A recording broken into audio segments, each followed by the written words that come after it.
This album has been made possible through grants from the following organizations: the Institute for Yahtzee Theory, the Society for the Preservation of Spanish Rice, the Bank for People on Horseback, the Ancient and Honorable Order of Pricks, the International House of Cream and Sugar, Local 12 of the Ballbusters Union, the Laser Enema Foundation, and the National Society of Total Peckerheads.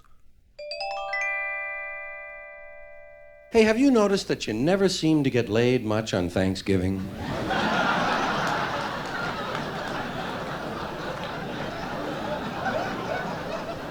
I think it's because all the coats are on the bed.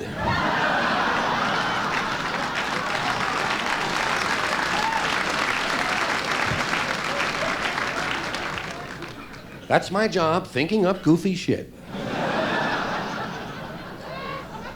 Coming around every now and then, letting you know what it is, or reminding you of things you already knew but forgot to laugh at the first time.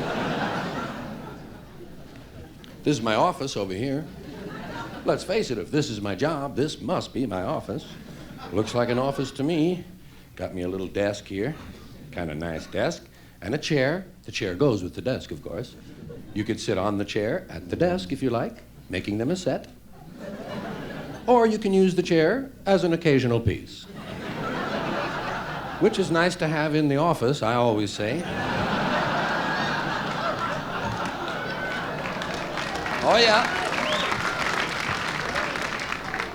Actually, this is just a place for my stuff, you know? That's all, a little place for my stuff.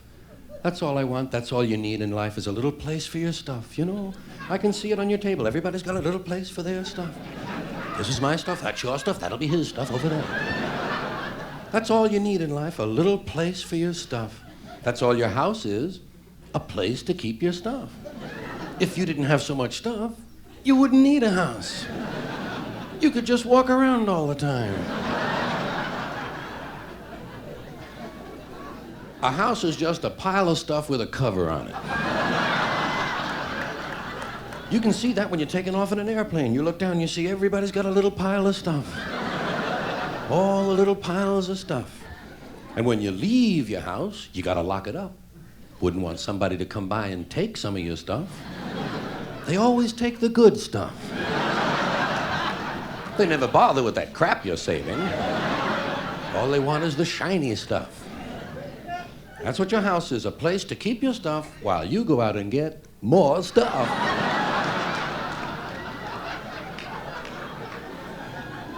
Sometimes you gotta move, gotta get a bigger house. Why? No room for your stuff anymore.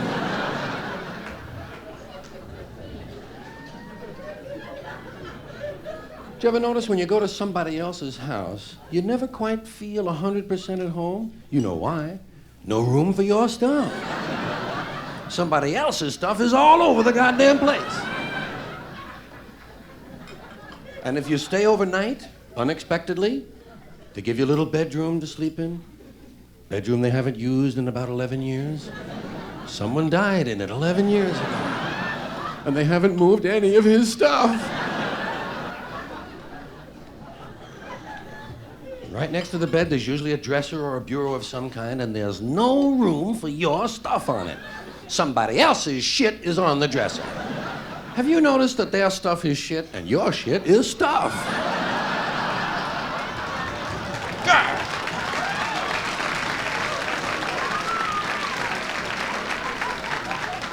Say, get that shit off of there and let me put my stuff down.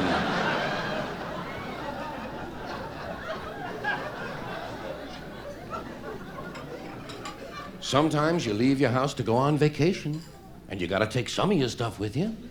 Gotta take about 2 big suitcases full of stuff. When you go on vacation, you gotta take a smaller version of your house. It's the second version of your stuff. And you're gonna fly all the way to Honolulu. Gonna go across the continent, across half an ocean to Honolulu. You get down to the hotel room in Honolulu, and you open up your suitcase and you put away all your stuff. There's lots of places in the hotel room to put your stuff. Here's a place here, put a little bit of stuff there, put some stuff here, put some stuff. You put your stuff there, I'll put some stuff. Here's another place for stuff. Look at this, I'll put some stuff here. And even though you're far away from home, you start to get used to it. You start to feel okay because after all, you do have some of your stuff with you. That's when your friend calls up from Maui and says, hey, why don't you come over to Maui for the weekend and spend a couple of nights over here? Oh, no. Now what do I pack? Right, you've got to pack an even smaller version of your stuff. The third version of your house. Just enough stuff to take to Maui for a couple of days.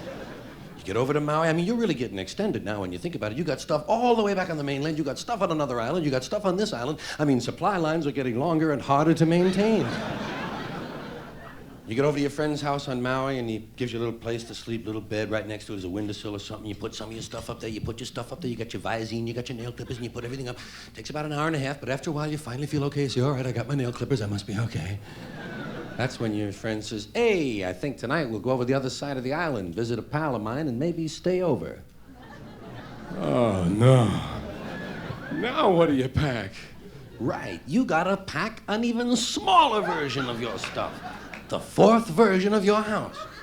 Only the stuff you know you're gonna need. Money, keys, comb, wallet, lighter, hanky, pen, smokes, rubber, and change. Well, only the stuff you hope you're gonna need. We'll be back to the album in just a moment, but first, these messages.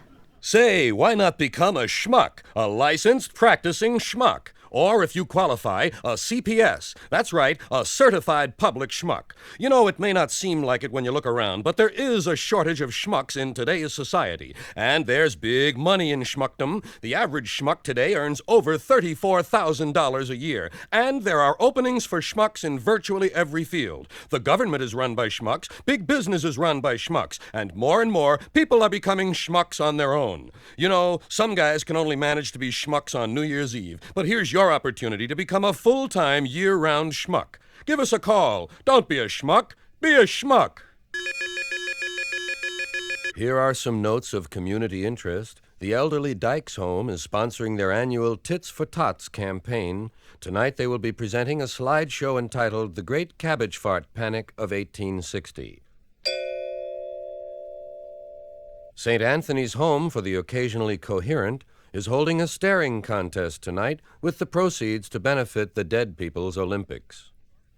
Dempsey's Department Store is offering a complete line of cheap crap you don't need at extremely high prices. Come in today and be treated rudely by our poorly trained clerks. Remember, at Dempsey's, we're not just talking about inflation, we're doing something about it. We're raising our prices.